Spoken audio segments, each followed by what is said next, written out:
Gawat, makin panas. Anak buah SBY versus anak buah Prabowo Subianto. Kurang ajar kamu. Ayo, kita ketemu. Di lain sisi, miris 24.594 WNA tiba di Bandara Soekarno-Hatta saat PPKM darurat.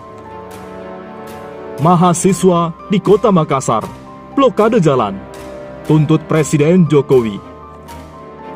Bubarkan PPKM dan pulangkan TKA Cina, atau mundur saja. Mahasiswa di Kota Makassar blokade jalan, tuntut Presiden Jokowi. Bubarkan PPKM dan pulangkan TKA Cina. Hari ini, mahasiswa di Kota Makassar kembali menggelar aksi. Mereka protes atas pemberlakuan pembatasan kegiatan masyarakat atau PPKM yang dinilai merugikan masyarakat hingga merepresi ekonomi pedagang kecil. Mereka menuntut Presiden Republik Indonesia Joko Widodo agar membubarkan PPKM tersebut. Selain itu, mahasiswa beralma mater hijau ini juga mempertanyakan kedatangan puluhan tenaga kerja asing TKA Cina masuk ke Kabupaten Bantaeng di tengah pemberlakuan PPKM. Kenapa pemerintah meloloskan warga asing masuk ke Indonesia, padahal pemerintah menerapkan PPKM? Sehingga kami menduga ada konspirasi busuk di negeri ini, kata Yuda. Puluhan mahasiswa yang menggelar demonstrasi ini berasal dari Universitas Sauri Gading, Unsa, Makassar, yang mengatasnamakan dirinya mahasiswa Unsa Makassar, menggugat. Lebih lanjut, Yuda mengatakan aksi yang mereka lakukan tak lain demi kepentingan masyarakat, demi melanjutkan hidup di masa pandemi saat ini. Anak bapak ibu makan apa jika usaha bapak ibu ditutup jam 5? Di mana tanggung jawab pemerintah, sedangkan warga asing bebas keluar masuk di Indonesia? Cerita dia dalam orasi sambil menghadap kepada warga yang berada di sekitar lokasi aksi. Sementara itu, Jenderal Lapangan Iswan Kusnadi menyatakan aksi yang mereka lakukan untuk mendesak pemerintah membubarkan PPKM dan memulangkan TKA Cina dari Indonesia. Ini saya rasa kebijakan yang merupakan kebijakan tanda tanya besar bagi masyarakat Indonesia, dan saya rasa ada kejanggalan di tengah penerapan PPKM. Mahasiswa Fakultas Hukum Unsa ini juga memberikan ultimatum kepada para petinggi perguruan tinggi untuk segera menerapkan proses pembelajaran offline atau tatap muka. Ketika tidak diberlakukan dalam waktu 7x24 jam proses pembelajaran offline di Provinsi Sulsel, maka akan terjadi pemberontakan, akan terjadi perlawanan, dan gerakan yang lebih besar, tegasnya. Di dalam aksinya, nampak dihiasi sejumlah jargon-jargon hingga spanduk dengan memblokade jalan Masjid Raya sambil membakar ban. Di lain sisi, makin panas. Demokrat versus Gerindra. Kurang ajar kamu, Andre. Ayo kita ketemu. Politisi Partai Gerindra, Andre Rosiade, tampak berdebat di media sosial, Twitter, dengan beberapa kader Partai Demokrat terkait kinerja dan kontribusi mereka kepada masyarakat. Karena hal itu, Andre pun menyindir bahwa Partai Demokrat saat ini tidak berkuasa, tetapi kadernya masih menggunakan ancaman. Diajak beradu argumen, kinerja malah diancam. Ngeri. Hehehe. Udah nggak berkuasa aja, masih main ancam. Apalagi kalau berkuasa lagi. Sindir akun Twitter Andre Rosiade.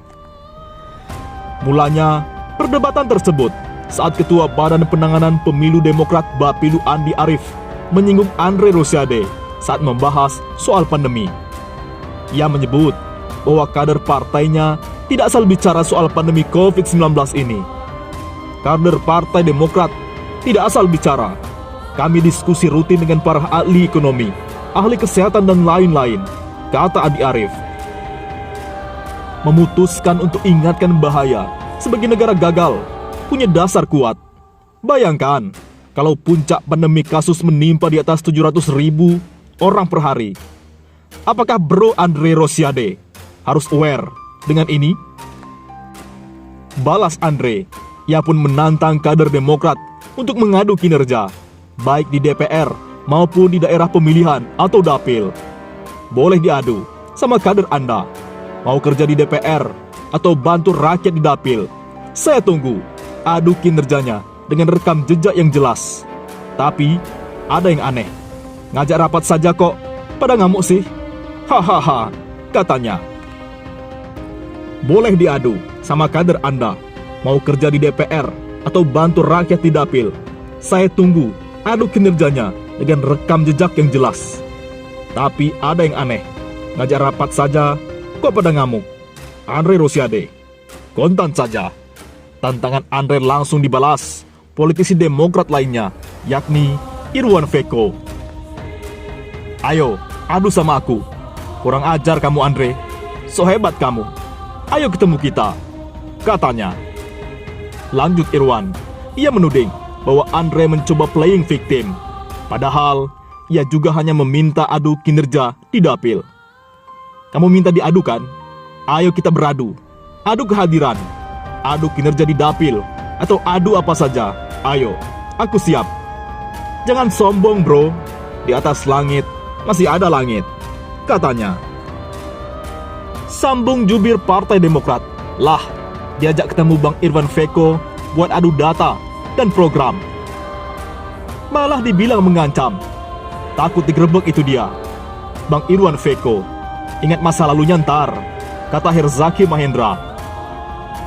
Di lain sisi, miris, 24.594 orang WNA tiba di Bandara Soekarno-Hatta saat PPKM darurat. Kantor Imigrasi Kelas 1 khusus TPI, Bandara Soekarno-Hatta, Tangerang, Banten, mencatat sebanyak 24.594 warga negara asing tiba di Indonesia, terhitung mulai 1 Juni hingga 6 Juli 2021. Pemberlakuan pembatasan kegiatan masyarakat PPKM darurat sendiri diberlakukan sejak 3 Juli 2021. Setelah sebelumnya diterapkan PPKM Mikro sejak 1 Juni 2021.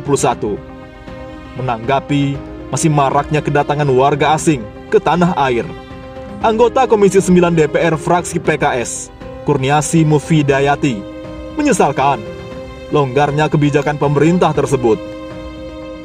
Menurutnya, mendatangkan WNA dari negara-negara yang terdampak COVID-19 sama saja mengimpor kasus corona ke Indonesia lebih besar lagi. Kasihan rakyat Indonesia di tengah perjuangan melawan COVID-19 dan pemberlakuan PPKM darurat. Justru negara membuka pintu masuk WNA tiba di Indonesia. Ini kan justru kebijakan yang kontraproduktif dalam penanganan COVID-19, ujar Mufida, Jumat 9 Juli.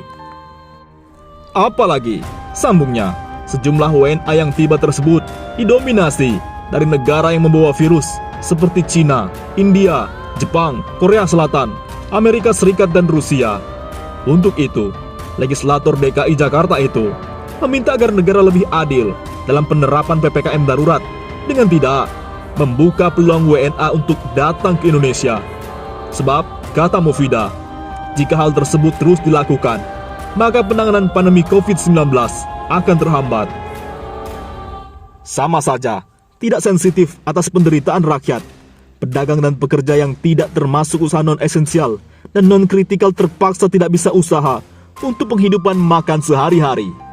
Ini benar-benar menghilangkan nilai kemanusiaan, tegasnya.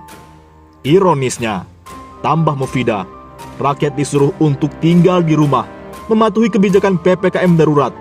Namun, WNA yang hadir luar negeri bebas tiba di Indonesia tanpa adanya aturan yang ketat. Karenanya, dia menyarankan pemerintah untuk stop dahulu mendatangkan WNA selama pemberlakuan PPKM darurat.